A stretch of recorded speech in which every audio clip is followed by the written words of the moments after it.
여러분 평가원 시험 보시느라 수고하셨습니다. 네, 할게요.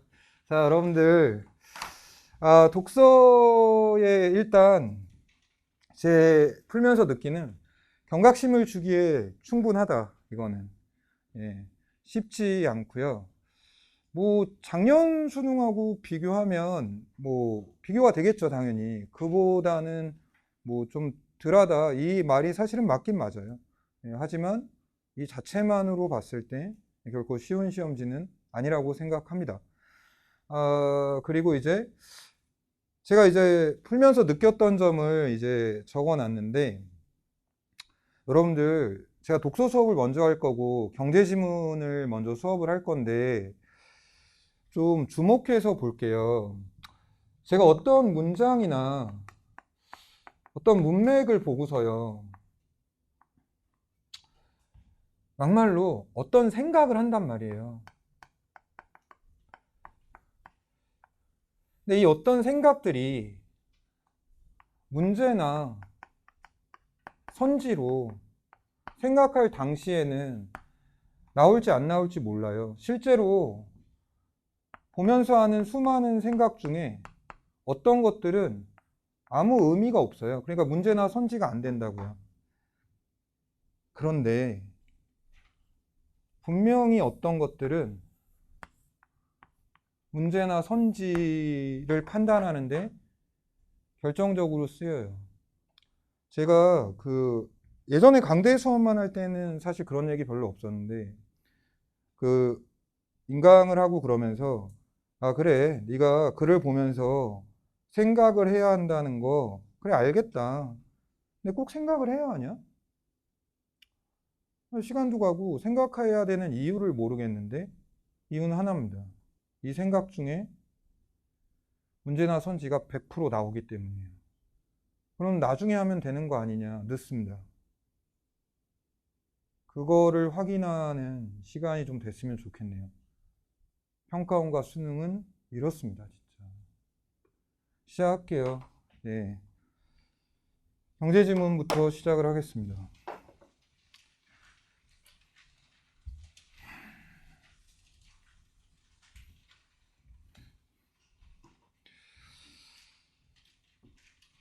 경제학에서는 증거에 근거한 정책 논의를 위해 사건의 효과를 평가해야 할 경우가 많다.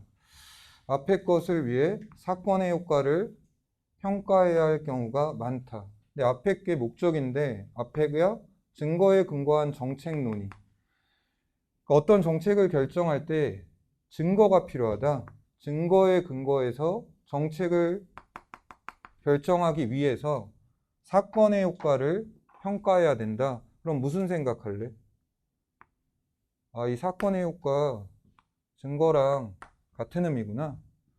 사건의 효과를 평가해서 그것을 증거로 해서 더 효과가 큰 것을 정책으로 결정한다는 얘기니까 증거와 사건의 효과는 이 문장에서 동일한 의미구나. 그렇게 생각할 시간적 여유가 없잖아요. 이거 두 가지가 있는데, 하나는 다른 곳에서 뭐 엄매하시는 분은 문법, 그리고 공통적으로는 EBS 문화, 시간을 단 1초라도 줄일 수 있는 모든 노력을 다하십시오. 독서는 시간 없으면 안 돼요. 그리고 저는 독서에서 첫 문장을 읽을 때 대부분의 경우 한 번 더 그 문장을 음미합니다. 그게 저한테 어떤 의미가 있냐 하면, 그 태도로 이 글을 끝까지 읽겠다는 스스로의 다짐 같은 거예요. 그렇게 안 됐을 때 망하기 때문에 시간은 딴 데서 확보하십시오. 증거가 사건의 효과겠구나. 그 다음 볼게요. 어떤 사건의 효과를 평가한다는 것은 사건 후의 결과와 사건이 없었을 경우에 나타났을 결과를 비교하는 일이다. 그렇겠죠. 사건이 없었을 경우에 나타났을 결과, 사건 후의 결과를 비교하면 어떤 사건의 효과가 얼마나 되는지 당연히 알 테니까 별 생각 없이 넘겼고요, 얘는. 그런데 가상의 결과는 관측할 수 없으므로 실제로는 사건을 경험한 표본들로 구성된 시행 집단의 결과와 사건을 경험한 집단과 사건을 경험하지 않은 표본들로 구성된 비교 집단의 결과를 비교하여, 그러면 이 시행 집단과 비교 집단 명백히 서로 다른 두 개의 집단이죠. 하나는 사건을 경험한 집단, 하나는 사건을 경험하지 않은 집단. 이 두 집단의 결과를 비교해서 사건의 효과를 평가한다. 그런데 여기서 그 이유가 뭐라고 되어 있냐? 가상의 결과는 관측할 수 없으므로라고 되어 있어요. 이것 때문에 실제로는 두 개의 서로 다른 집단을 비교해서 사건의 효과를 평가한다. 가상의 결과는 관측할 수 없으므로. 앞문장의 내용은 어떤 사건의 효과는 사건의 후의 결과와 사건이 없었을 경우에 나타났을 결과를 비교하는 건데, 가상의 결과는 관측할 수 없으므로. 어떤 의미지? 여기서 관측할 수 없는 가상의 결과는 뭘 얘기하는 거지? 그것 때문에 두 개의 서로 다른 집단을 갖고 비교해서 사건의 효과를 얻는다는 건데, 이거 어떤 A라는 집단이 있을 때 A라는 집단을 사건을 경험시켰을 때 그때 나타나는 결과가 있고, 동일한 A라는 똑같은 집단, 이 두 집단은 그냥 같은 집단인데 얘네가 사건을 경험하지 않았을 때 나타나는 결과 이 둘 다를 동시에 관측하는 거 불가능하구나. 왜? 하나의 집단을 사건을 경험시키고 사건을 경험시키지 않는 건 둘 중에 하나밖에 못하니까. 그 뜻이구나. 사실 저는 14번 문제가 오답률이 90%인데 14번 문제를 풀 때 1번을 넘겼습니다. 제가 14번 문제를 푼 거는 5번 선지까지 다 본 다음에 답이 없다. 그리고서 어떤 짓들을 했어요. 그리고 뭐야, 이거 1번이야? 그거 생각하자마자 맞다 이랬죠. 하나의 집단을 비교하는 게 아닌데 이거. 두 개의 서로 다른 집단을 갖고 시행 집단과 비교 집단, 두 집단 간의 결과를 비교하는 거지 한 집단의 사건 전후를 비교해서 결과를 얻는 게 아니니까 1번이구나. 근데 그때 여기서 이 생각을 했다면 한결 도움이 됐겠죠. 그 다음 볼게요. 따라서 이 작업의 관건은 그 사건 외에는 결과에 차이가 날 이유가 없는 두 집단을 구성하는 일이다. 그러면 지금 읽은 이 문장은 뭐라고 얘기한 거냐? 두 집단 간의 변수는 그 사건뿐이다라는 소리구나. 그 사건 외에는 결과가 차이가 날 이유가 없는 두 집단이라고 했으니까 오로지 변수는 그 사건뿐이어야 된다. 그렇겠지. 그 사건으로 인한 효과를 관측하려는 거니까 변수는 사건뿐이어야겠지. 그러니까 제가 기본적으로 글을 읽으면서 하는 건 그 문장의 의미를 파악한 다음에 납득하려고 하는 거예요. 근데 이거는 뭐 순식간에 납득이 되죠.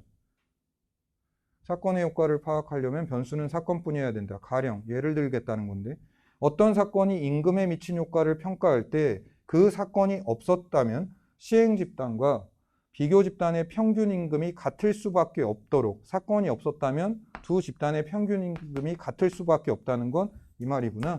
두 집단 간의 변수는 그 사건뿐이라는 거구나. 다른 변수에 의해서 임금이 달라지지 않는다는 거니까. 그래서 이 두 문장은 그냥 똑같은 의미네. 그 다음에 이를 위해서는, 그러면 앞의 것을 위해서는, 앞의 것은 두 집단 간의 변수가 사건뿐이어야 된다는 거였는데, 이것을 실현시키기 위해서는 두 집단의 표본이 임의로 배정, 임의로 배정된다는 건 특별히 고르지 않고 아무거나 맞볶는다는 소리인데, 배정되도록 사건을 설계하는 실험적 방법이 이상적이다. 왜 그렇지? 왜 두 집단 간의 변수가 사건뿐, 이걸 실현시키려면 두 집단의 표본이 임의로 배정되도록 사건을 설계해야 된다는 거지? 왜지? 이게 지금 납득의 사고예요. 의미 파악을 위한 건 아니에요. 이 둘의 관계는 알겠어요. 표본이 임의로 배정되어야 그 사건만이 변수가 된다는 건데 그게 왜인지 모르겠다는 거지. 이때 제가 이거를 납득하려는 사고를 할 때 제가 이걸 처음 봤을 때 했던 생각은 이거였어요. 아, 만약에 임의로 배정하지 않으면 관측자의 주관이 개입될 위험이 있다는 거니까?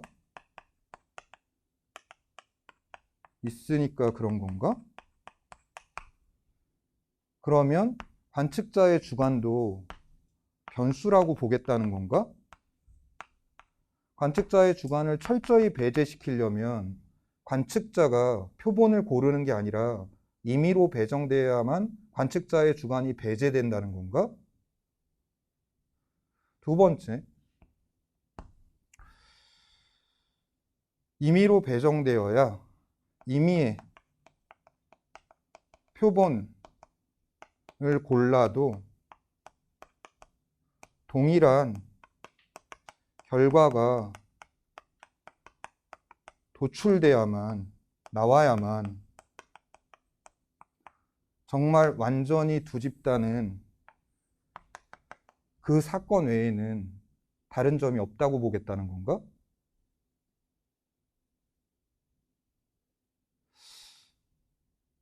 세 번째, 생각을 하다가 모르겠다 이거. 문제 나오면 그때 오자.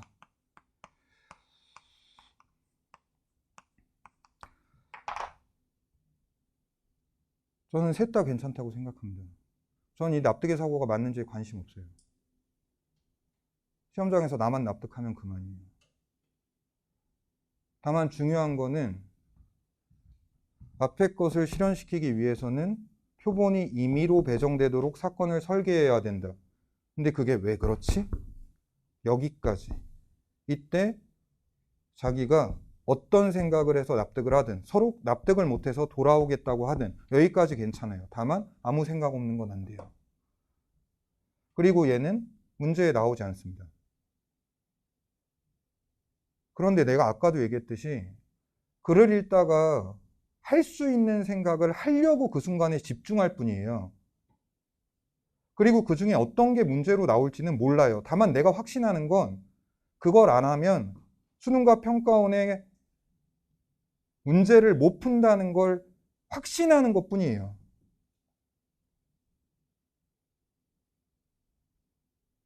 그 다음 볼게요. 그러나 사람을 표본으로 하거나 사회 문제를 다룰 때에는 이 방법을 적용할 수 없는 경우가 많다. 여기서 무슨 생각할래? 다른 방법이 있나 보네. 다음 문단에서 다른 방법을 설명하겠지? 이 생각이 갖는 가치는 뭐예요? 이 생각을 했을 경우에 이 문단에 나오는 방법이 1문단과는 구별되는 다른 방법이라는 걸 명백히 알고 읽을 수 있습니다.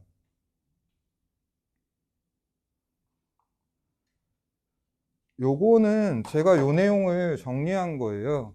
방금 전에 납득하려는 사고를 했잖아요. 왜 두 집단 간의 변수가 사건뿐이려면 표본이 임의로 배정되어야 되는 거냐? 방금 전에 얘기한 게 1, 2, 3번에 적혀 있고요. 제가 여기다 적은 건 시험장에서 나만 납득하면 그만이고 중요한 건 문장의 의미를 올바르게 파악하고 그것을 납득하려는 사고를 하려고 해야 한다는 거예요. 하려고 해야 한다. 이걸 진짜 알았으면 좋겠어요. 하려고 해야 한다는 거. 안 될 수는 있는데 하려고 하는 태도를 지니지 않으면 절대로 그걸 못 들어요. 이 습관이 왜 중요한지를 보세요. 두 번째 문단을 읽어볼게요.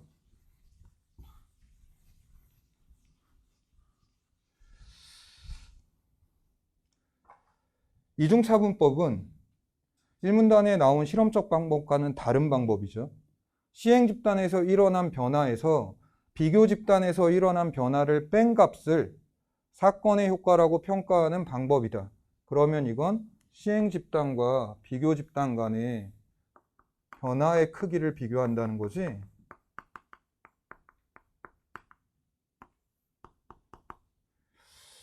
그런데 이는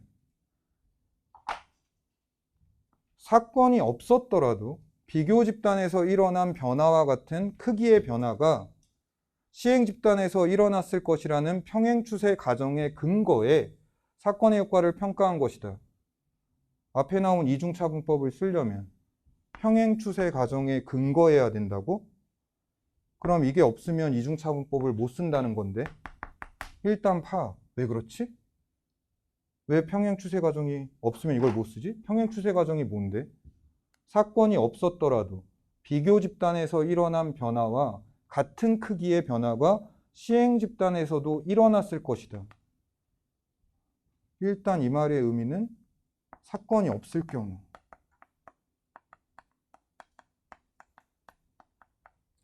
비교 집단에서 일어난 변화와 같은 크기의 변화가 시행 집단에서도 일어났을 것이라는 게 평행 추세 가정이라고?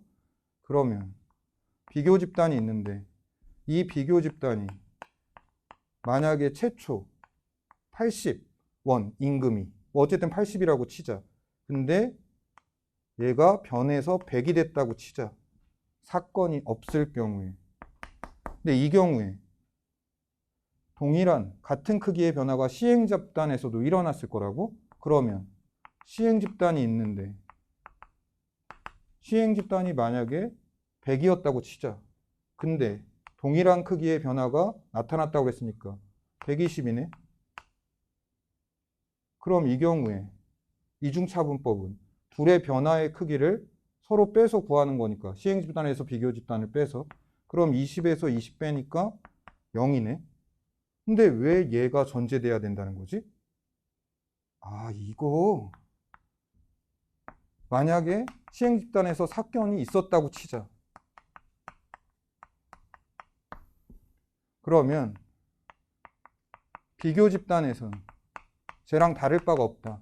어차피 얘는 사건이 없는 거니까 80에서 100으로 간다. 근데 시행 집단은 최초에 100이었는데 이 사건의 효과로 인해서 120이 아니라 140이 됐다고 치자.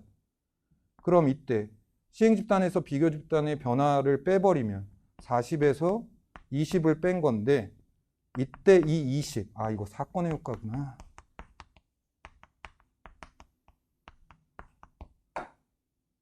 아, 사건이 없을 경우에 두 집단 간의 변화의 크기가 같다는 거. 그게 전제돼야만 오로지 사건의 효과, 얘만이 변수가 돼서 얘의 효과를 제대로 알 수 있으니까 여러분들 이글 이 사고가 이 글의 핵심이고요. 어차피 여기서 이 사고를 해내지 못하면 뒤에 읽을 필요 없어요. 이거. 제가 얘기하고 싶은 건 지금 뭐냐면요. 글에는 특히 난이도 있는 글에는 그 순간이 있어요. 어떤 사고를 어느 부분에서 해야만 그 글을 읽을 수 있다는 게. 근데 그게 어딘지 몰라요. 우리는 처음 보는 글이니까. 그러니까 언제나 하려고 노력할 뿐이에요. 그래서 시간을 확보하고 그 습관을 끝까지 갖고 가는 거고. 사실 1문단 마지막에서 왜 이 임의의 표본을 배정해야만 위에 사건의 변수, 그 변수가 사건뿐인지 그걸 내가 제대로 납득했는지 아니면 다 틀린 건지 난 몰라요. 다만 내가 중요시하는 건 그 습관이라니까요. 여기서는 했잖아요. 여기서는. 그리고 이게 이 글을 끝내버려요. 이걸 여기서 끝나요.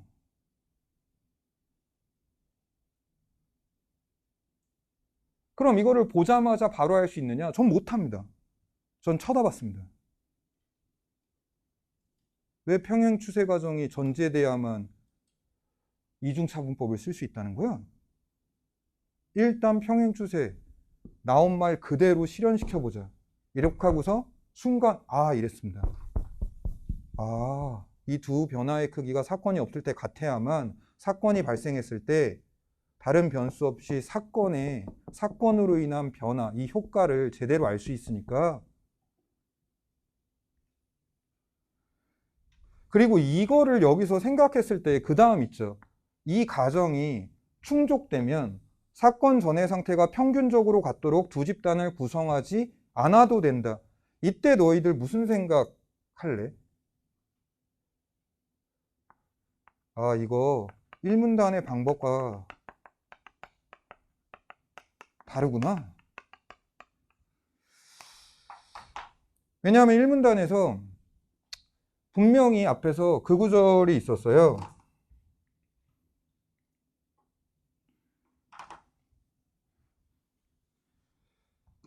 비교집단, 시행집단과 비교집단의 평균 임금이 같을 수밖에 없도록이라고 했어요.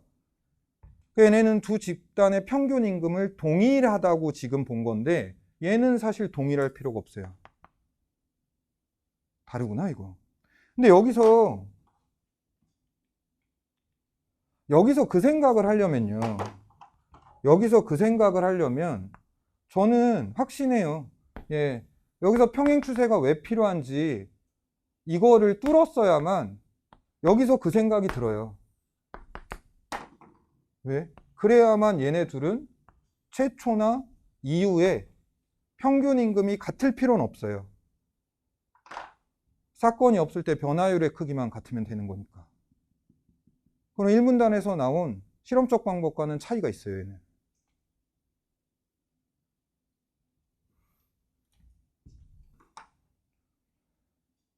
다음 볼게요.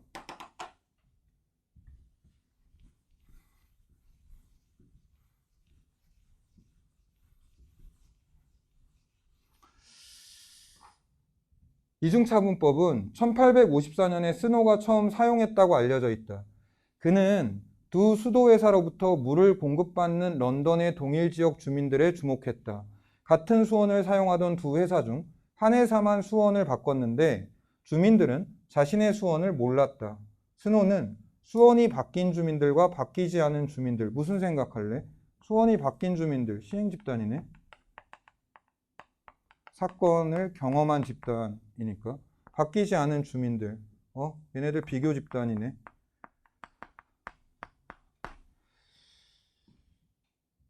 어떤 문장이나 어휘 구절의 의미가 뭐냐, 그 경우나 왜 그런 거지 하고 납득의 사고를 펼치지 않는 경우에 제가 하는 모든 생각은 이거예요.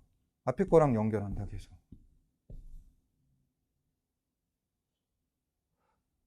수원 교체 전후 콜레라로 인한 사망률의 변화들을 비교함으로써 콜레라가 공기가 아닌 물을 통해 전염된다는 결론을 내렸다. 그러면 시행 집단의 변화율에서 비교 집단의 변화율을 빼서 이 사건의 효과, 이거를 측정한 거구나. 경제학에서는 1910년대에 최저임금제 도입 효과를 파악하는데 이 방법이 처음 이용되었다. 최저임금제를 도입한 시행집단과 최저임금제를 도입하지 않은 비교집단, 이걸 빼서 사건의 효과를 측정한 거구나. 계속 생각하려고 노력해요. 별거 없을 땐 같은 말로 치환시키면서. 그 다음 볼게요.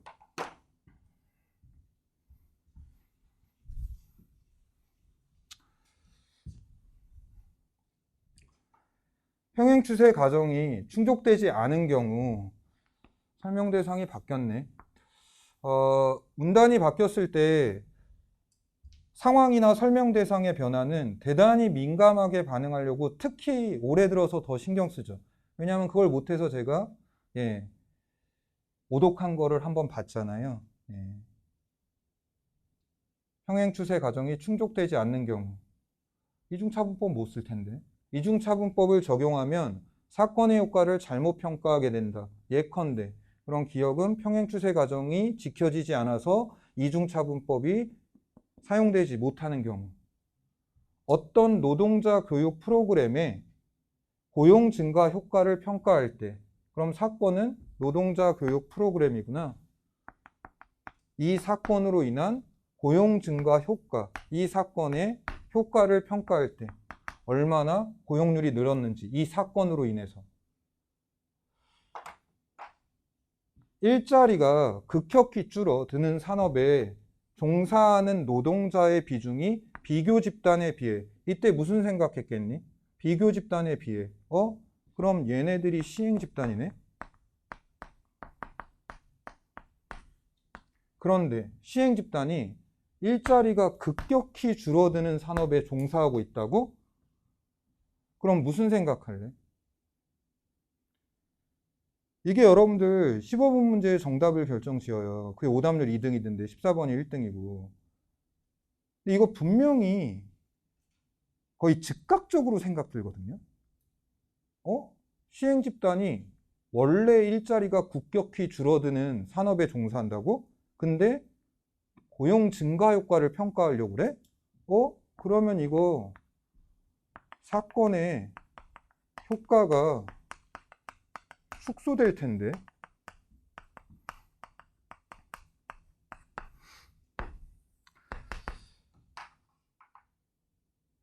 제가 얘기하는 게 뭐냐면요. 나는 문제가 나오는 그 부분에서만 생각하겠다. 개소리 하지 마세요. 그게 어떻게 됩니까? 어디서 나올지 지가 어떻게 알아요? 그리고 그 애초에 불가능해요. 왜냐하면 거기까지 가기도 전에 이미 난이도 있는 거에서는 무너질 확률이 높아요. 그건 그냥 습관이에요.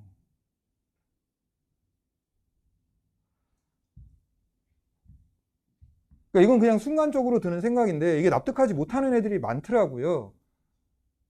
그럼 얘기를 해볼게요. 지금 이 말대로라면 이 앞에 있는 이 노동자, 일자리가 급격히 줄어드는 산업에 종사하는 이 노동자들이 시행 집단인 건 분명하잖아요. 얘네를 비교 집단에 비교하고 있으니까. 근데 쟤네들이 원래 일자리가 100이었다고 칩시다. 100이었다고. 근데 얘네가 일자리가 급격히 줄어들기 때문에 80이 되는 애들이에요. 얘네가 시행 집단이죠. 일자리가 급격히 줄어드는. 근데 비교 집단은 일자리가 급격히 줄어들지 않기 때문에 80에서 거의 70밖에 안 줄어들어요. 근데 이거는 지금 사건이 발생하기 전이에요. 그런데 이 집단을 시행 집단으로 해서 노동자 교육 프로그램이 얼마나 고용 증가 효과가 있는지를 봤어요. 그래서 사건을 시행했는데 위의 집단이 100에서 110이 됐어요. 근데 밑에는 그대로겠죠? 80에서 70이 됐어요. 그럼 이거 변화율이 얼마예요? 10이죠. 얘네 10 떨어졌어요, 지금. 그럼 이거 사건의 효과가 얼마가 있다고 판단하겠어요? 20이 있다고 판단하겠죠. 근데 사실 얼마가 있는 거예요? 얘네들은 애초에 같지가 않았어요. 그러니까 얘는 변화의 크기가 20이고 얘는 10이기 때문에 사실 이 측정은 잘못된 거죠.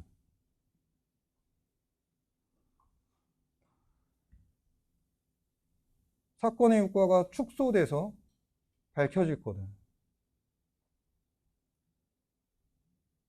그러니까 여기서 15번 문제의 B가 축소가 들어간다면 걔는 자글이라고 찍어놓고 들어갈 거예요. 15번 문제 봤을 때 사실은 A에 들어갈 말이 보기만 잘 읽으면 자글이라는 걸 모를 리가 없기 때문에 사실 저는 약간 순간 멈칫했던 게 답이 작작이라서 근데 얘가 확보했기 때문에 시행 집단이 일자리가 더 많이 떨어지는 집단이면 사건의 효과가 축소되니까 B는 무조건 자기 들어가야 되는데 이거 5번 참신하네.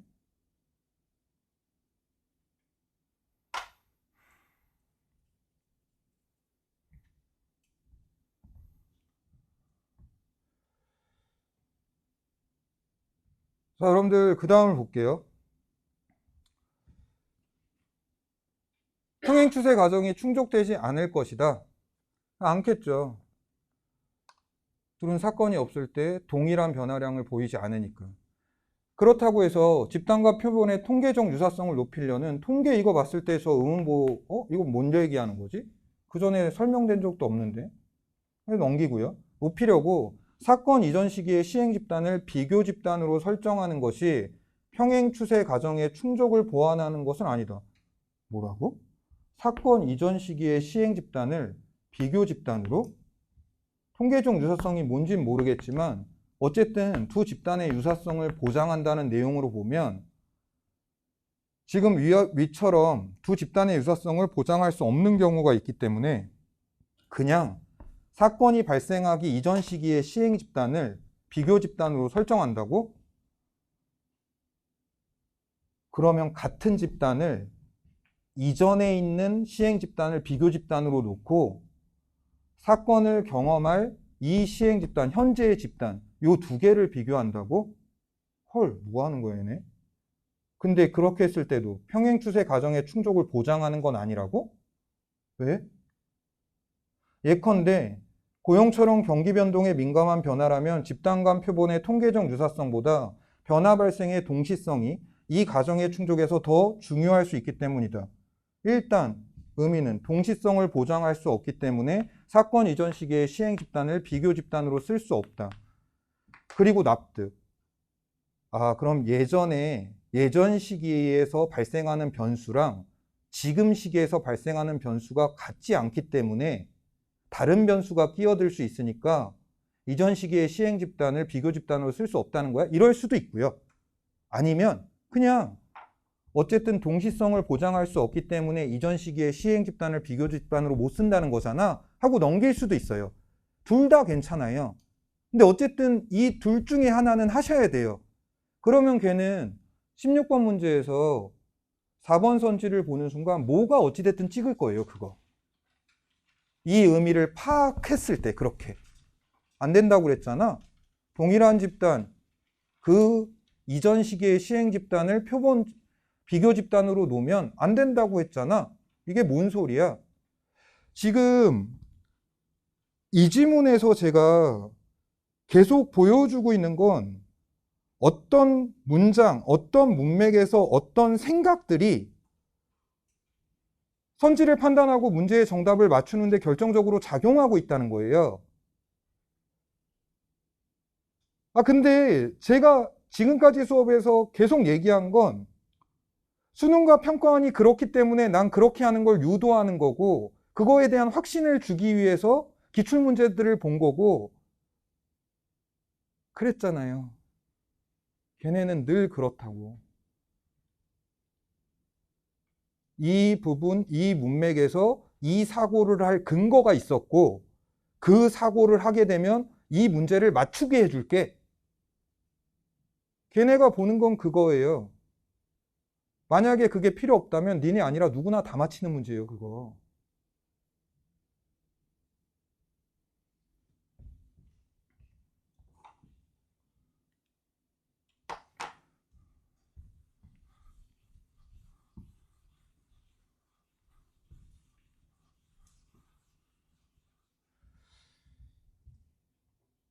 여러 비교 집단을 구성하여 각각의 이중차분법을 적용한 평가 결과가 같음을 확인하면 평행 추세 과정이 충족된다는 신뢰를 줄 수 있다. 하나의 비교 집단이 아니라 여러 비교 집단을 통해서 이중차분법의 적용 결과가 같다는 걸 확인하면 집단이 많아지니까 평행 추세 과정이 충족되는지 여부에 더 신뢰를 준다고 뭐 그럴 수 있겠지. 또한 시행 집단과 여러 특성에서 표본의 통계적 유사성이 높은 비교 집단을 구성하면 평행 추세 과정이 위협받을 가능성은 줄일 수 있다. 통계적 유사성 또 나왔는데 어쨌든 두 집단 간의 유사성을 그냥 얘기하는 말인 것 같다. 통계적이 정확히 무슨 의미인지 모르겠다. 이러한 방법들을 통해 이중차분법을 적용한 평가에 대한 신뢰도를 높일 수 있다. 마지막 문단에선 이중차분법의 신뢰도를 높일 수 있는 것. 이 말은 즉 평행추세 과정이 더 확실히 실현될 수 있는 방법들에는 이런 것들이 있다. 문제 풀자. 하고 14번을 봤는데요. 14번에서 1번을 봤을 때 실험적 방법에서는 시행집단에서 일어난 평균 임금이 사건 전후로 어떤 사건이 임금에 미친 효과라고 평가한다. 저는 사실은 얘 봤을 때 그렇겠지 하고 넘겼어요. 근데 이거 뭐 이렇게 푼 학생도 있겠죠. 보자마자 이게 왜 시행집단에서 일어난 평균 임금의 사건 전후 변화야? 시행집단과 비교 집단 간의 결과를 비교하는 거지 시행집단 하나 갖고 얘기하는 게 아니잖아. 실험적 방법도. 이럴 수도 있겠죠. 근데 저는 어쨌든 넘겼습니다. 이 문제 오답률이 90%에 육박하는 걸 볼 때 저 같은 학생들 많았을 것 같아요. 그럼 이렇게 넘겨버리면 문제는 이제 나머지를 제끼느냐는 거죠. 근데 이게 나머지를 제낄 때 일단 2번을 볼게요. 사람을 표본으로 하거나 사회 문제를 다룰 때에도 실험적 방법을 적용하는 경우가 있다.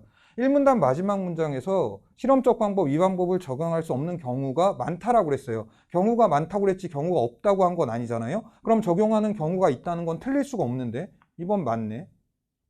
1번도 지금 맞다고 한 상태고. 3번 평행추세 과정에서는 특정 사건 이외에는 두 집단의 변화에 차이가 날 이유가 없다고 전제한다. 예를 봤을 때 있잖아. 3번을 의심 없이 무조건 맞다라고 하려면 이 문단에서 평행추세 과정을 뚫었어야 돼요. 그리고 평행추세 과정을 뚫으면 3, 4, 5번에 답이 없어져요. 절대로 이거. 평행추세 과정은 사건이 발생하지 않았을 경우에 두 집단의 변화는 똑같다고 보는 거니까 3번 맞는데? 4번. 스노의 연구에서 시행집단과 비교집단의 콜레라 사망률은 사건 후뿐만 아니라 사건 전에도 차이가 있었을 수 있다. 그쵸? 평행추세는 최초와 결과일 때 두 집단 간의 임금이 동일할 필요가 없죠. 변화량의 크기만 사건이 없었을 때 동일하면 되는 거니까. 그럼 아까 보였듯이 한 집단은 최초에 100이고 다른 집단은 80이어도 변화량만 같다면 사건 전이나 후나 당연히 다를 수 있는 거니까 얘도 맞는데. 5번 스노는 수원이 바뀐 주민들과 바뀌지 않은 주민들 사이에 공기의 차이는 없다고 보았을 것이다. 맞는 거 아니야? 얘는 다른 변수가 없다는 걸 전제했기 때문에 물을 사건으로 본 거지. 뭐야 이거? 그랬을 때요. 3, 4, 5번. 특히 3번과 5번. 그냥 같은 말. 같은 의미. 다른 변수는 존재하지 않는다. 4번도 안 틀린데? 그럼 2번 아무리 봐도 이거 맞는데? 뭐야 이거 1번이야? 그러자마자 맞다. 이거 시행집단과 비교집단 간의 비교를 통해서 사건의 효과를 측정하는 거지 시행집단의 사건 전후를 비교하는 게 아니었지 하고서 찍었어요.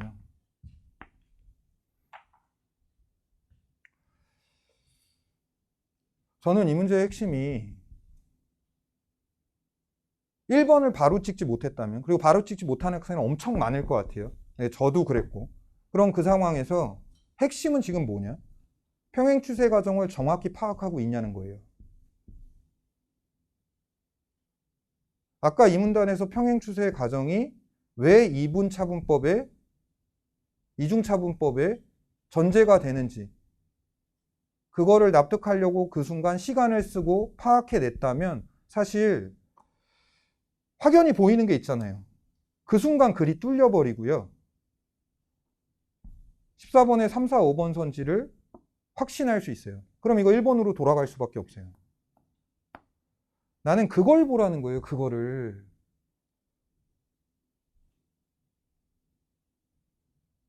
어떤 생각이 문제로 나올진 모르지만 분명히 나오고 평가원과 수능은 그래서 안 나올 때라도 언제나 뭐가 나올지 모르니까 하려고 하는 거죠. 15번을 볼게요. 15번에서 프로그램이 없었다면 시행집단에서 일어났을 고용률 증가는 비교집단에서 일어날 고용률 증가보다 작은데? 왜냐하면 시행집단이 일자리에서 급격히 빨리 잘리는 게 크다고 그랬으니까 그렇지 프로그램이 없었다면 당연히 작은데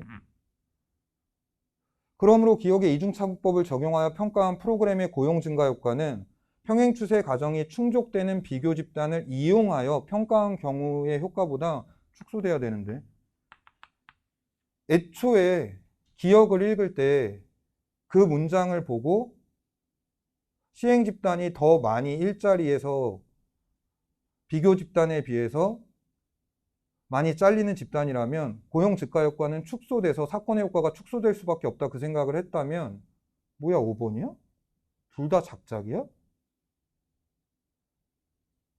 기억을 읽었을 때 그 생각을 했어야 된다는 거, 그리고 그거 거의 즉각적으로 할 수 있다는 거, 단 평행추세 과정만 파악했다면. 요거 볼게요. 요게 다음 16번 문제인데요. 자리가 작아서 제가 위에 문제는 뺐는데, 얘를 처음 봤을 때 이제 위에 내용 읽으면 P주의 저임금 식당만 임금을 올렸어요. P주의 고임금 식당과 Q주의 식당은 임금을 올리지 않았어요. 그러면 P주의 저임금 식당이 시행 집단이고 얘네가 비교 집단. 그리고 주어진 자료를 봤을 때 비교 집단은 변화율이 똑같네. 그럼 이거 다른 변수가 없다는 걸 보여주려고 지금 이렇게 똑같이 나온 건가? 그렇겠지? 오직 최저임금, 그 사건으로 인해서 그 하나의 변수가 두 차이를 만들어냈다는 걸 보여주려고 그 사건으로 1.3이 올랐으니까 얘에서 얘를 빼면 사건의 효과겠지? 하고 들어갔어요. 하고 들어갔을 때 차례대로 1, 2, 3번 따지고 나서 4번을 봤을 때 아까 4문단에서 왜 이전 시기의 시행 집단을 비교 집단으로 쓰는 것이 왜 불가능하다는 거야? 동시성 때문이라고 그 생각만 했다면 이거 바로 지울 수 있어요. 4번은 아니다 이러면서.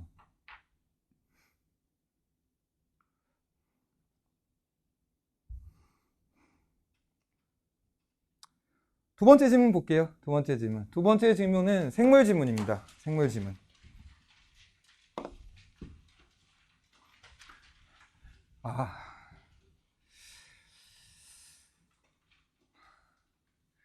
즐겁게 하려고 해도 안 되네. 여러분들 마음은 알아줘요. 예, 즐겁게 하고 싶은데 안 되는 것 뿐이에요. 예. 원래 내가 꿈꾸는 수업이 옛날부터 그랬는데 구판 같은 수업이거든요. 막 다. 그쵸. 상상이 안 가죠. 저 새끼 뭘 하는 거야? 뭐 이런 생각 들 거예요. 근데 예전엔 되게 그랬어요. 같이 되게 떠들썩하고 이런 수업. 예. 근데 지금은 그냥 내용에만 집중할게요. 뭐 안 되는 걸 어떡하겠어요. 뭐. 예. 뭔가 얻어가시기 바래요. 예. 여러분들 생물 지문인데 요 지문에서 제가 결론적으로 얘기하면 제가 분석서를 못 쳤죠, 당연히.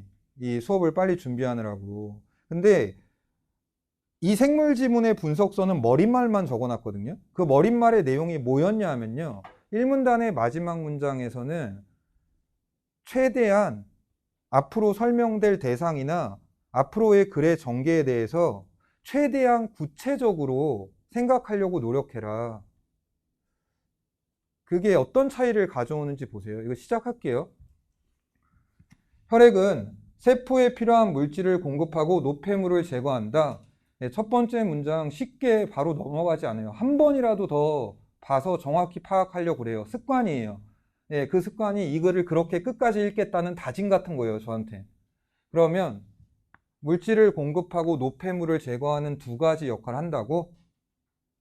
만약 혈관벽이 손상되어 출혈이 생기면 손상 부위의 혈액이 응고되어 혈액 손실을 막아야 된다. 혈액 응고는 필요하구나. 그럼 혈액 응고 과정에 대해서 설명하는 글인가? 이 문장 한번 잘 봐보세요. 혈액 응고는 섬유소 단백질인 피부린이 모여 형성된 섬유소 그물이 혈소판이 응집된 혈소판 마개와 뭉쳐 혈병이라는 덩어리를 만드는 현상이다. 여러분들 어떤 문장이 정보 밀도가 높을 때요. 가만히 보면요. 그 문장은 정보의 층위가 나눠질 때가 많아요. 이게 무슨 말이냐 하면 이 문장에서 많은 정보가 나오는데 일단 메인 정보를 보려면 주성분을 보세요. 수식어 빼버리고. 그럼 혈액 응고는 주어고 섬유소 단백질인 피부린이 모여 형성된 섬유소 그물이 혈소판이 응집된 혈소판 마개와 뭉쳐 혈병이라는 덩어리를 만드는 현상이다. 혈병을 만든다. 그럼 이 문장을 봤을 때 첫 번째 메인 정보라고 해보죠. 메인 정보의 층위는 뭐냐? 혈액 응고가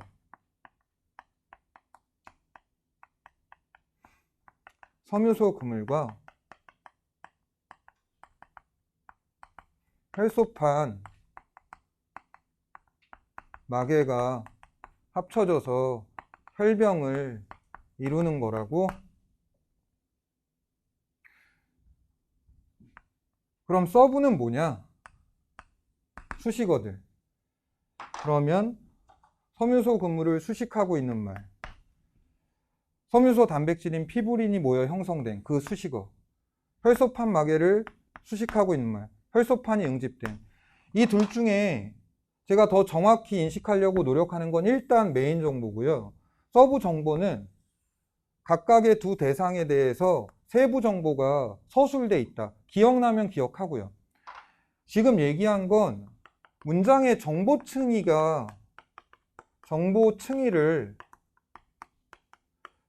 구별하는 시각을 본인이 가져야 된다는 거예요. 그 문장이 많은 정보를 품고 있고 밀도가 높을 때 그 문장의 정보층위를 구분해서 파악하려는 시각이 왜 중요하냐 하면요. 그러면 안 무너져요. 안 무너집니다. 이 문장을 보고서 어떻게 정보를 구별하는지 그 생각을 하지 않고 그냥 읽으면 결국은 이런 문장이 반복될 때 무너집니다. 이거는 정보가 많은 글에서 본인이 너무 힘들다 이런 학생들은 꼭 이거 생각해 보세요. 그리고 대부분의 경우 말했듯이 메인 정보는 문장의 주어, 목적어, 보어 같은 주성분, 서술어 이거고요. 서브 정보는 대부분 수식어예요. 1차적으로는 그러니까 그렇게 접근할 필요가 있다는 거죠. 문장이 복잡하고 정보가 많다고 느껴질 경우에 주성분이 뭐냐 해서 가장 메인 정보 뽑고 그 다음에 것들을 수식어들은 이 메인 정보 덩어리들을 세부적으로 설명하는 것일 확률이 높다는 거죠. 그 다음 볼게요. 혈액응고는 혈관 속에서도 일어나는데 이때의 혈병을 혈전이라 한다. 그럼 이때 어떤 생각할래? 이때의 혈병을 혈전이라고 한다고? 혈전이 혈병에 속하는 거구나. 왜냐하면 수식어는 대상을 제한하는 효과가 있어요. 그러니까 이때의 혈병, 즉 혈관 속에서 발생한 혈병, 이것을 혈전이라고 한다. 혈병에는 여러 가지가 있는데 그 중에 혈관 속에서 발생한 혈병은 혈전이다. 그러면 혈전이 혈병에 속하는 거구나. 이때 순간적으로 이런 생각 할 수도 있어요. 그러면 피가 응고돼서 밖에 딱지가 생기면 걔는 혈전이라고 안 하겠구나. 이거는 전혀 선지나 문제에 적용되지 않아요. 하지만 계속 얘기하고 있는 건 나올지 안 나올지 어떻게 알아요, 그 순간. 할 수 있는 생각을 하는 것뿐이에요.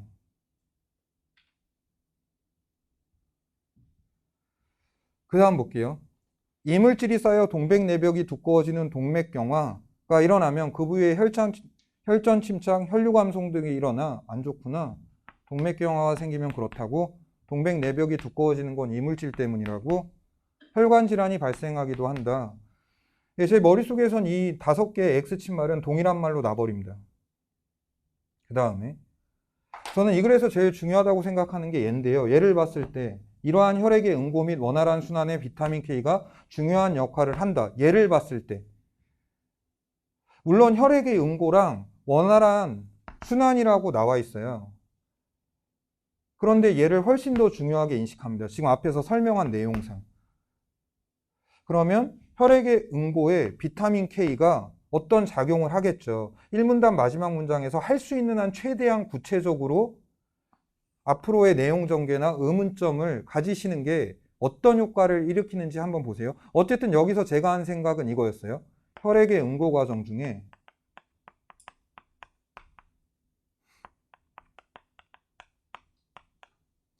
비타민 K는 어느 단계에서 어떤 작용을 하는 거지?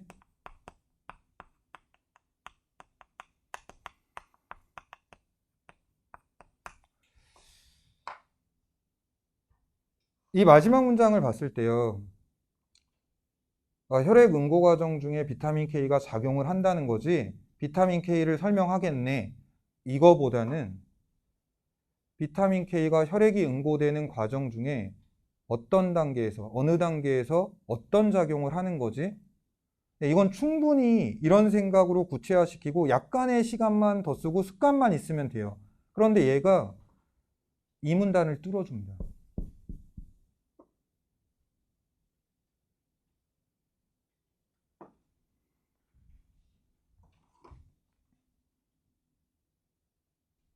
이 문단을 볼게요. 이 문단.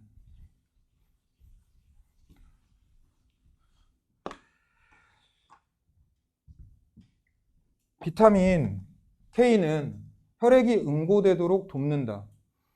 얘 봤을 때 뭐 별 생각 없었어요. 비타민 K가 혈액 응고를 돕는 건 당연한 거고, 혈액 응고의 과정 중에 비타민 K가 어느 단계에서 어떤 작용을 하는지 설명을 할 거다. 지방을 뺀 사료를 먹인 병아리의 경우, 뭔 소리 하는 거야 갑자기? 지방에 녹는 어떤 물질이 결핍되어 혈액 응고가 지연된다. 이때 무슨 생각할래? 지방에 녹는 어떤 물질이 결핍되어 혈액 응고가 지연된다. 바로 앞 문장은 비타민 K는 혈액이 응고되도록 돕는다. 어떤 물질이 결핍되어 혈액 응고가 지연된다. 비타민 K는 혈액이 응고되도록 돕는다. 어떤 물질? 비타민 K구나.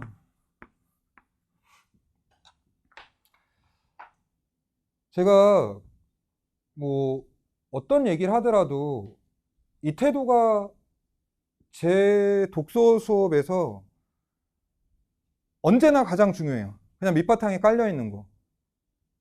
문장 간의 관계를 통해서 의미를 파악하고 동일한 의미인 거는 동일한 의미로 파악해야 되고 포함관계나 이런 것도 전부 다 문장의 관계에 의해서 결정되니까 문장은 항상 연결해서 보려고 한다. 그래야 의미 파악이 되니까. 뭐 어쩌면 여기서 뒤에 나와 있는데 그런 생각을 해야 돼? 예, 해야 됩니다. 이게 뒤에 나올지 안 나올지 내가 알게 뭐예요, 그 순간에. 전 합니다. 이건 충분히 할 수 있는 생각이잖아요. 시간과 이 사고를 하려는 습관, 노력만 있었다면.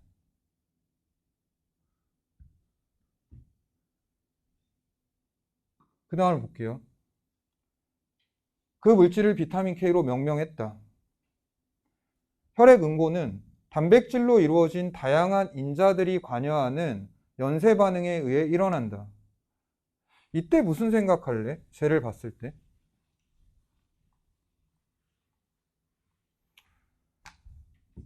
혈액 응고가 단백질로 이루어진 다양한 인자들의 연쇄 반응에 의해 일어난다고? 그러면 아까 했던 생각 있죠.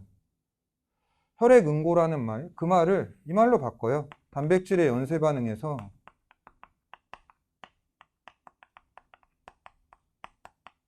중에서 비타민 K는 어느 단계, 어떤 작용을 하는 거지? 계속 그 의문점을 붙잡고 더 구체화시킬 수 있다면 구체화시키면서 보고 있다는 거를 좀 눈여겨보세요. 왜냐하면 이 글은 그 얘기를 할 수밖에 없어요. 그런데 혈액 응고가 단백질의 연쇄 반응으로 일어나는 거면 혈액 응고라는 말을 단백질의 연쇄 반응이라는 말로, 그런데 이 연쇄 반응의 어떤 단계에서 어떤 작용을 비타민 K가 하는 거냐?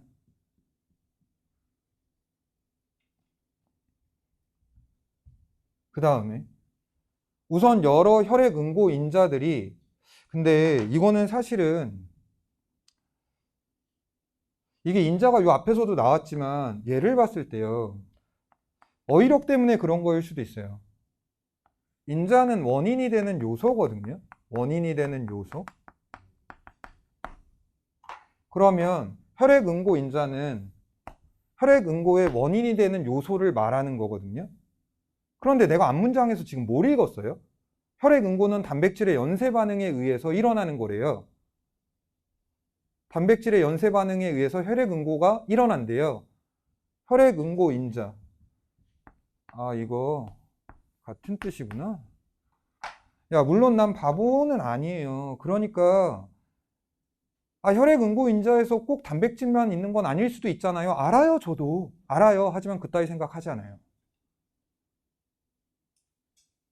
이게 논리적으로 문제가 있다? 무슨 헛소리야. 시험장에서 무조건 이렇게 하십시오. 문맥을 보고 동일한 의미로 파악되는 것들을 적극적으로 동일 의미로 보십시오. 그랬다가 틀릴 수도 있잖아요. 그럼 틀려 그냥. 그걸 해야 돼요, 시험장에서. 나는 바로 앞문장에서 혈액응고가 단백질의 연쇄 반응으로 일어난다는 말을 받고 뒤에 혈액응고 인자라는 어휘를 알고 있다면 원인이 되는 요소니까 혈액응고의 원인이 되는 요소 단백질의 연쇄 반응이라며. 뭐야, 혈액응고 인자랑 단백질이 그래서 동일한 의미야? 지금 여기서 제가 이 문단의 첫 5줄에서 첫 번째, 두 번째 문장과 세 번째, 네 번째 문장에서 한 거는 본질적으로 똑같은 짓 한 거예요, 지금. 두 문장의 관계를 보고서 의미가 동일하다고 생각하는 걸 파악한 것 뿐이에요.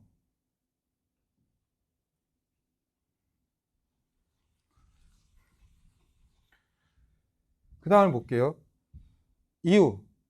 프로트롬빈이, 인자들이 활성화된 이유. 이 혈액응고 인자들이 활성화된 이후 프로트롬빈이 활성화되어 트롬빈으로 전환되고, 트롬빈은 연세법 형태네. 그냥 받았네. 트롬빈은 혈액에 녹아있는 피브리노겐을 불용성인 피브린으로 바꾼다. 이게 몇 번 문제였는지 잘 모르겠는데 13번 문제 풀 때요. 13번 문제 제가 풀 때 그 치료제 중에 아마 보기에 피브린 얘를 뭐 한다고 나왔냐면 피브린을 분해한다고 나왔어요.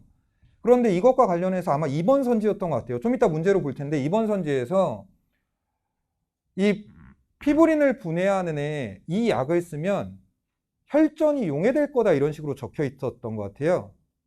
근데 그걸 봤을 때 제가 그 순간에 어떤 사고를 했냐면 혈전은 마지막으로 혈액에 응고된 건데, 그런데 너희들 이거 뒤에 읽어보면 결론적으로 좀 이따 얘기하겠지만 피브린이 최종 결과물이에요. 이걸 시간의 역순으로 단계를 설명해요.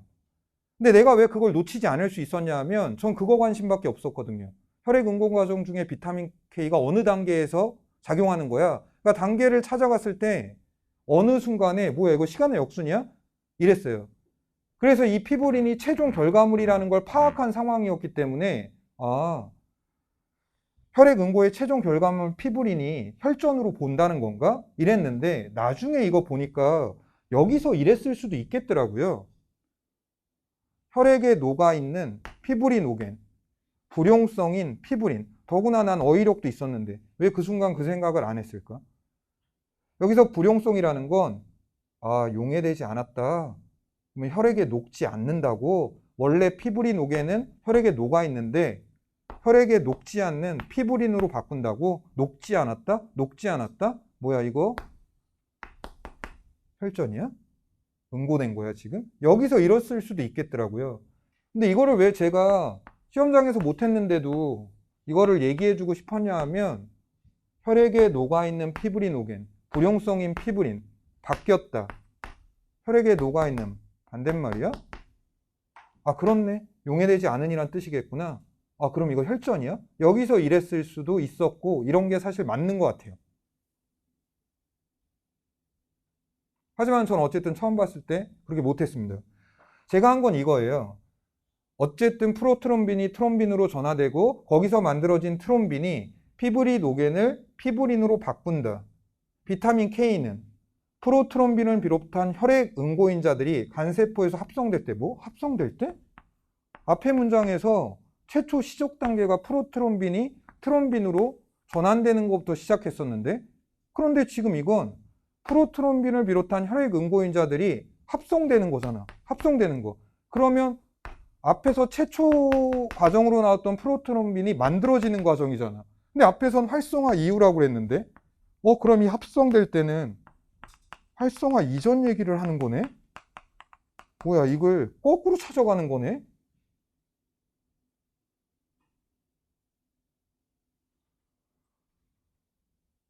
기원을 찾아가는 거구나. 최초에 어디서부터 시작됐는지. 합성될 때 이들의 활성화에 관여한다. 활성화는 여기서 활성화는 뭐의 활성화를 얘기하는 거냐? 앞문장을 봤을 때 프로트롬빈을 비롯한 혈액 응고인자들, 얘네들의 활성화죠. 얘네들의 활성화.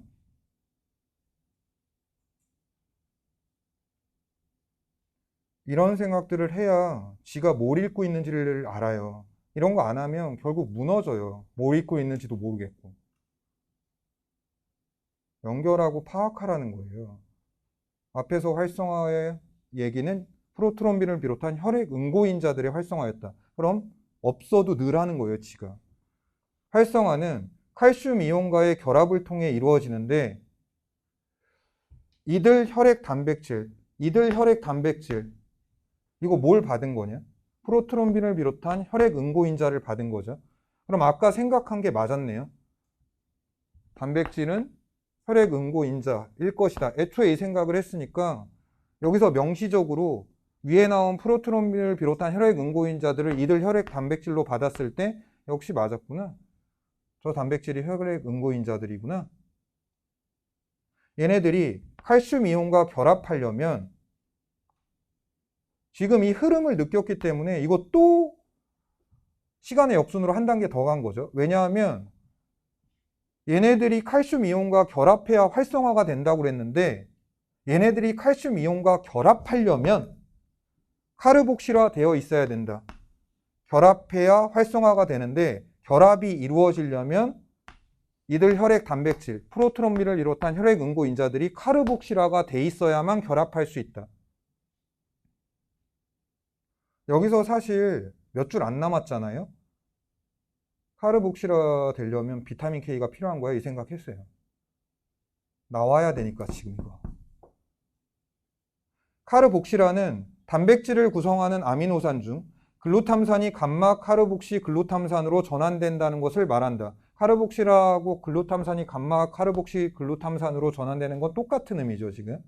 이게 돼야 이들 단백질이 칼슘과 결합해서 활성화될 수 있고 그래야만 프로트롬빈이 만들어지고 그러면 그 이후에 활성화 이후에 프로트롬빈이 트롬빈으로 전환되고 이 트롬빈은 피브리노겐을 혈액에 녹지 않는 피브린으로 바꾼다. 혈전이 완성된다.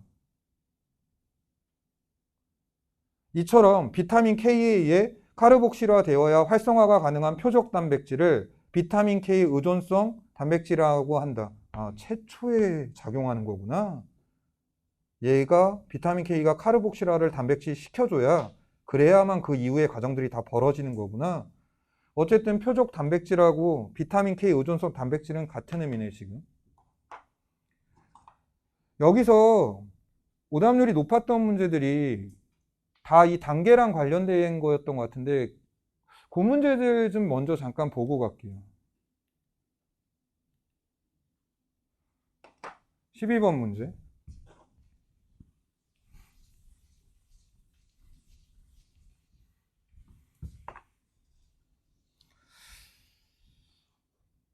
(12번) 봤을 때 기억이 K1이고 니은이 K2인데 우리가 아직 거기까지 읽지 않았지만 어쨌든 뒤에 나오는 정보들로 이거를 파악해 나가다가 4번 봤을 때요. 기억과 니은은 모두 표적 단백질의 활성화 이전 단계에 작용한다. 얘를 보고서 순간 맞다고 생각하려면 아까 프로트롬빈이 합성된다는 말을 보고서 그러면 얘는 위에 프로트롬빈은 활성화 이후에 트롬빈으로 전환된다고 그랬으니까 프로트롬빈이 합성되는 건 활성화 이전을 얘기하는데 그 생각을 했을 때 얘가 박히죠. 이 문단에서 분명히 비타민 K는 활성화의 전제 조건인 카르복실화에 관여한다고 그랬는데 근데 얘가 K1이고 얘가 K2인데 근데 그거는 활성화 이전 단계가 맞는데 프로트롬빈이 만들어지기도 전이니까 그럼 이선지가 유일하게 틀리다면 뒤에서 K1과 K2 중에 카르복실화에 관여하는 건 둘 중에 하나다 이래야 되는데 그거에 대한 언급은 더 이상 안 나오는데 뭐야 4번이 답이야?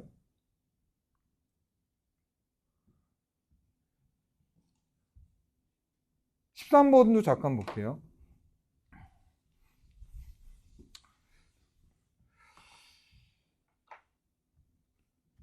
다음은 혈전으로 인한 질환을 예방 또는 치료하는 약물이다. 가와파린, 트롬빈에는 작용하지 않고 비타민 K의 작용을 방해함. 얘 봤을 때 사실 저 별 생각 없었어요. 근데 나를 보고 폴라스민 5겐 활성제, 피브린 5겐에는 작용하지 않고 피브린을 분해함. 얘 최후에 작용하는 거구나. 아, 얘는 최초구나. 이게 바로 되려면요. 이 문단에서 어떻게 없애는 거야? 이건 아니겠지, 설마? 아, 없어졌다. 이 문단에서 본인이 그 부분의 단계가 시간의 역순으로 기원을 찾아가고 있다는 거를 파악하고 느끼려면 어느 부분에서 그 생각이 드는 거냐? 프로트롬빈이 합성될 때라는 말을 봤을 때 이게 윗단계, 이전 단계라고 생각했을 때 그 순간부터 이게 시작된 거죠. 그 생각을 했을 때. 다헤파린, 비타민 K 의존성 단백질에는 작용하지 않고 트롬빈의 작용을 억제함. 그럼 이거 가와 나의 중간쯤이네. 이렇게 하고 들어갔어요. 1번. 가의 지나친 투여는 혈관 석회화를 유발할 수 있겠군. 이건 뒤에 나오는 내용인데 비타민 K의 작용. 근데 비타민 K가 혈관 석회화를 억제하는 어떤 단백질을 활성화시킨다고 했었어요. 근데 그 비타민 K를 방해하면 그렇죠. 혈관 석회화가 유발되는 거 맞으니까 맞는데 하고 넘겼어요. 2번. 나는 이미 뭉쳐있던 혈전이 풀어지도록 할 수 있겠군. 그러니까 얘를 봤을 때 제가 이게 맞다면 피브린을 분해하는 게 혈전이 풀어지도록 한다는 얘기인데 피브린이 혈전으로 볼 수 있나? 근데 얘가 최종 결과물은 맞는데 혈액 응고 과정의 최종 결과물이라면 피브린이 혈전으로 봐도 된다는 건가? 하고 넘겼어요. 1번은 맞다고 생각했고 2번 넘겼어요. 2번에서 지금 이런 식으로 다룬 이유는 지문에서 아까 얘기했듯이 불용성이라는 말의 문맥상 의미를 제가 파악하지 않았기 때문이에요. 파악했다면 좀 더 확실히 혈전이 된다고 생각했을 거예요. 그래서 뒤에서 답이 없으면 2번으로 돌아올 생각이었는데 3번을 봤는데 다는 혈액 응고 인자와 칼슘 이온의 결합을 억제하겠군. 뭔 소리야 이게? 혈액 응고 인자와 칼슘 이온의 결합은 프로트롬빈의 형성과 관련이 있는데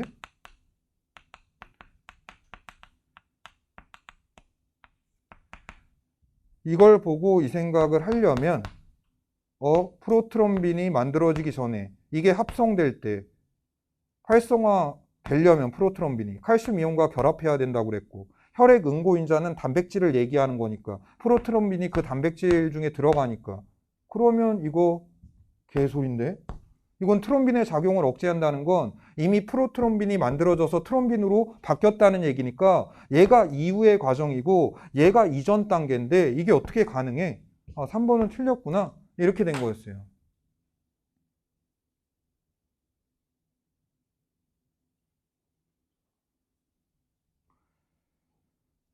글로 잠깐 돌아가 볼게요. 이거 풀려고 11번.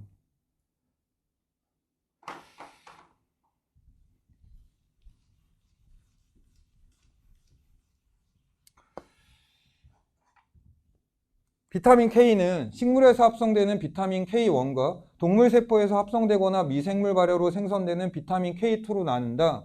이 식물하고 동물은 너무 대립되니까 당연히 반대로 인식했고요. 다만 한 가지 경우가 더 있다는 건 체크해 뒀어요. 이걸 뭐 기억한 건 아니고 K2가 만들어지는 게 하나가 더 있는데 이따 필요하면 돌아와야지 이랬어요. 발효를 외운 건 아닙니다. 녹색 채소 등은 비타민 K1을 충분히 함유하므로 일반적인 권장 식단을 따르면 혈액 응고에 차질이 생기지 않는다. 그런데 혈관 건강과 관련된 비타민 K의 또 다른 중요한 기능이 발견되었고 이는 칼슘의 역설과도 관련이 있다. 뭔 소리지? 나이가 들면 뼈 조직의 칼슘 밀도가 낮아져 골다공증이 생기기 쉬운데 이를 방지하고자 칼슘 보충제를 섭취한다. 하지만 칼슘 보충제를 섭취해서 혈액 내 칼슘 농도는 높아지나 골밀도는 높아지지 않고 혈관벽에 칼슘염이 침착되는 혈관 석회화가 진행되어 동맥경화, 다 안 좋은 거네. 혈관 질환이 발생하는 경우가 생긴다. 골다공증을 예방하기 위해서 칼슘을 먹었는데 그 칼슘으로 인해서 혈관벽에 칼슘염이 쌓여서 이런 문제가 생긴다고? 혈관 석회화는 혈관 근육세포 등에서 생성되는 MGP라는 단백질에 의해 억제되는데 이 단백질이 비타민 K 의존성 단백질이다.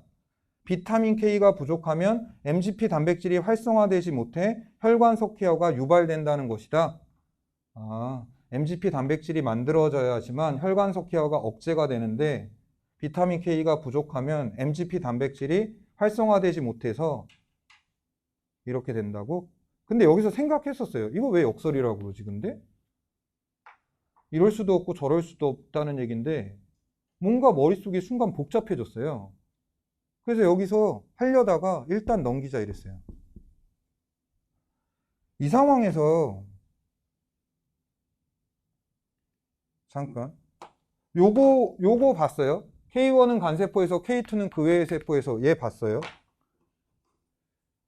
그리고 나서 이 11번 문제를 푸는데 칼슘의 역설에 대한 예로 가장 적절한 것은 칼슘 복축제를 섭취하면 오히려 비타민 K1 이거 봤을 때 K1? 이게 왜 나왔지 여기? K1의 효용성이 감소된다는 것이겠군. K1인지 K2인지 아예 그 생각 안 했었거든요.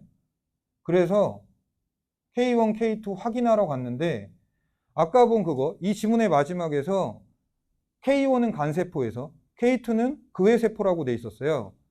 그런데 칼슘의 역설 나온 데에서 그걸 억제하는 MGP가 아마 근육세포라고 나왔던 것 같아요.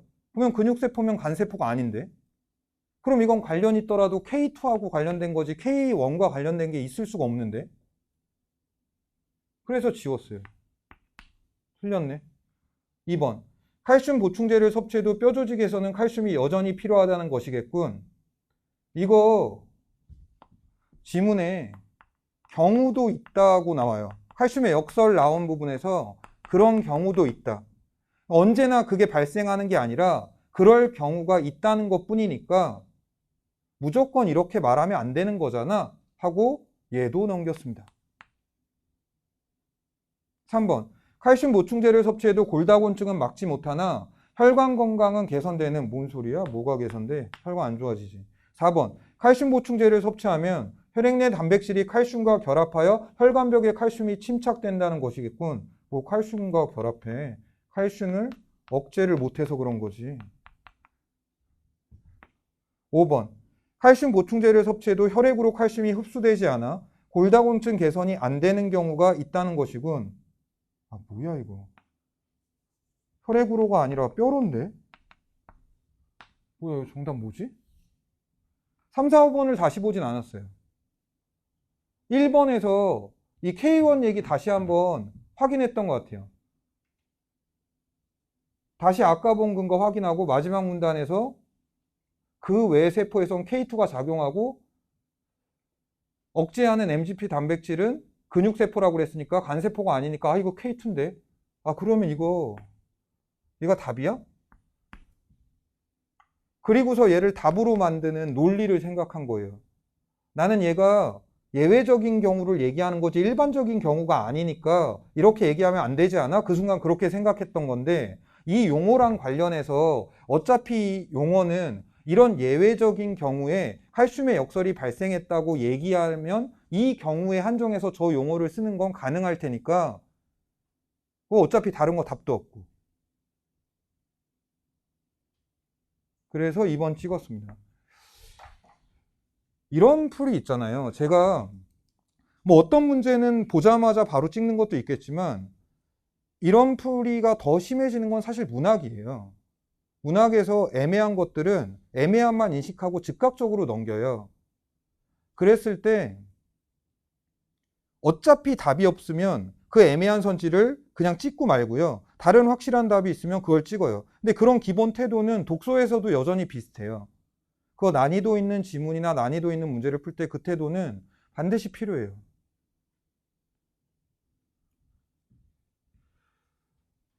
자, 여기서 7번 문제 좀 잠깐 볼게요. 7번. 예.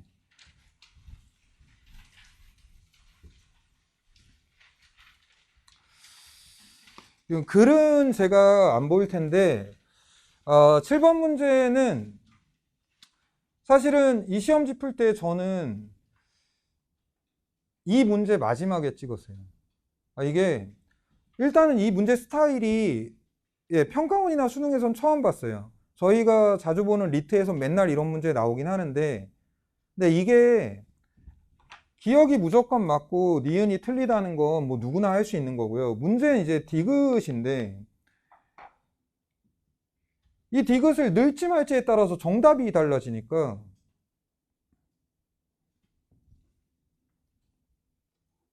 여기서 디귿에 대해서 제가 했던 사고의 흐름은 이래요.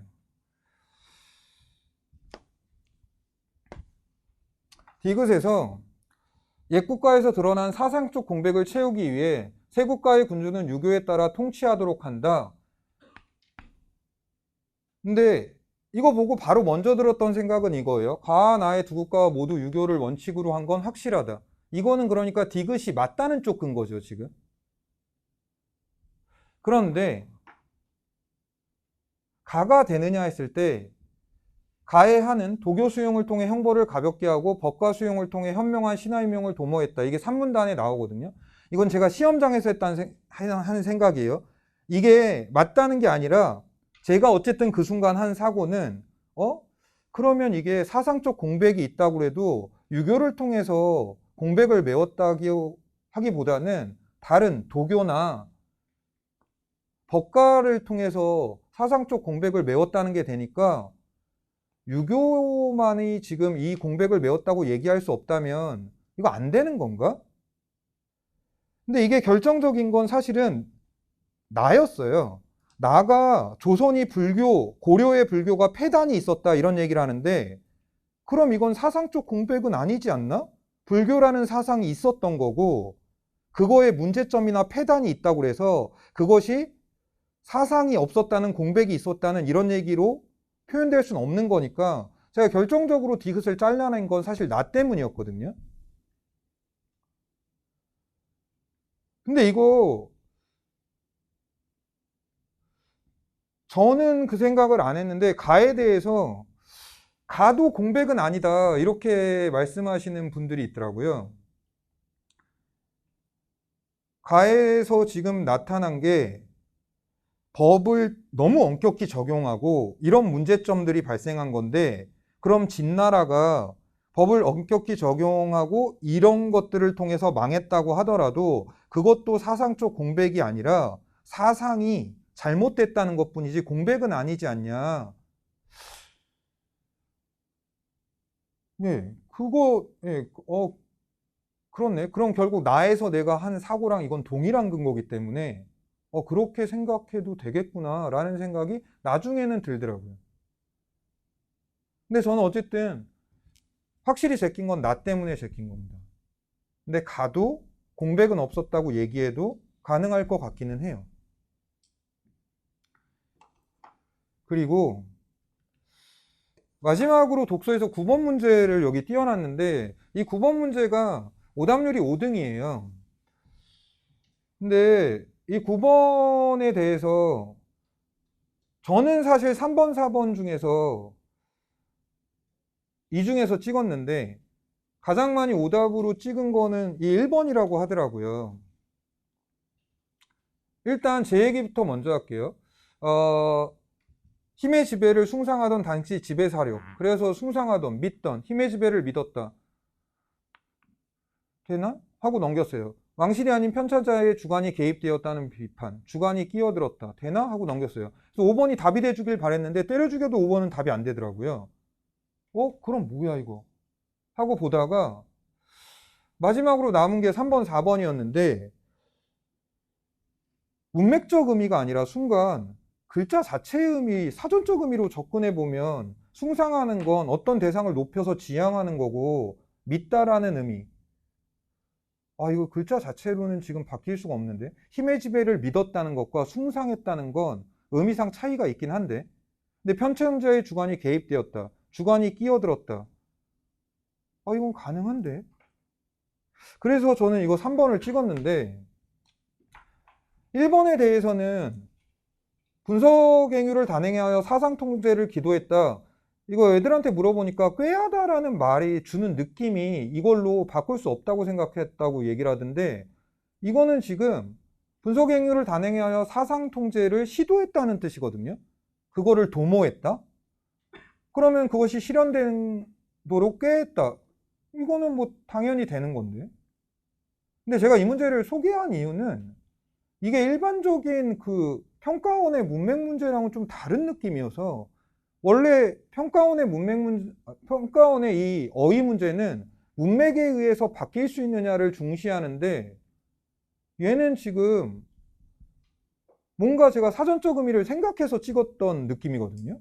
사실 문맥으로는 바뀌어도 되지 않나 이렇게 생각했는데 근데 이거 저 네이버 사전에서 다 찾아봤거든요. 이거 웃기대. 예를 들어서 개입되다 네이버에 어쩌고저쩌고 끼어들다라고 적혀 있어요. 그리고 이 기도했다 어쩌고저쩌고 꾀하다. 그러니까 이거 사전에 다 이 말로 바뀌어 있어요. 각 단어들이. 근데 숭상하다만 믿다가 안 적혀 있어요.